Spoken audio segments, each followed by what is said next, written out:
Praise the lord. మన ప్రభువైన యేసుక్రీస్తు గొప్ప నామంలో మీకు శుభములు. క్రైస్తవులమైన మనలో, దేవుని నమ్మిన బిడ్డలమైన మనలో మన దేవుడు కోరుకునేది పరిశుద్ధత.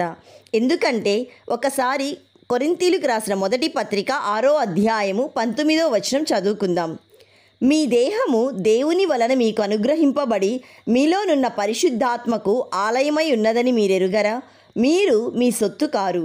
ప్రియ సహోదరి సహోదరుడా, మన దేహము దేవుని ఆలయము. దేవుని ఆలయమైన మన దేహము పరిశుద్ధంగా ఉండాలని దేవుడు కోరుకుంటున్నాడు. అయితే దేవుడు అనుగ్రహించిన ఈ దేహములో అంటే మనలో నిషిద్ధమైన వస్తువుల చేత అపవిత్రపరుస్తున్నాము. ఈ నిషిద్ధమైన వస్తువులను తీసివేయకుండా వాటిని అలానే ఉంచేస్తున్నాము. ఏంటి నిషిద్ధమైన వస్తువులు?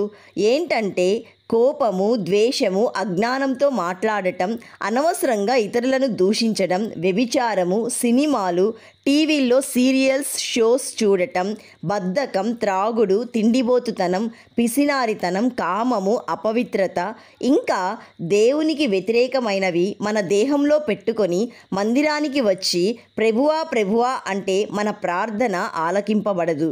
కొంతమంది క్రైస్తవులు ఇంకా యేసు ప్రభు ఫోటోలకు ప్రార్థన చేస్తుంటారు, సిలువకు మ్రొక్కుతుంటారు, యేసు ప్రభు విగ్రహాలకు మ్రొక్కుతుంటారు.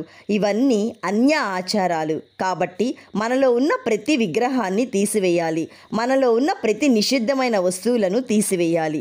ప్రియ దేవుని బిడ్డ, మన ప్రార్థనకు జవాబు ఆలస్యం అవుతుంది అంటే కారణం మన తలంపుల్లో, ఊహల్లో, మాటల్లో, ఆలోచనలో, నడతల్లో ఉన్న నిషిద్ధమైనదే.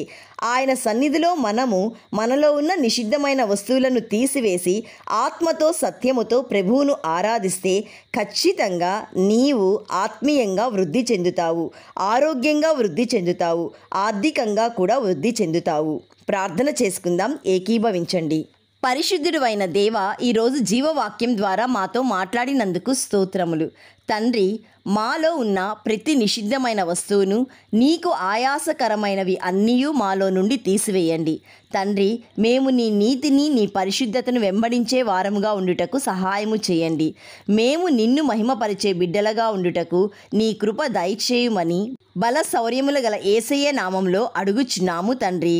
ఆమెన్. God bless you.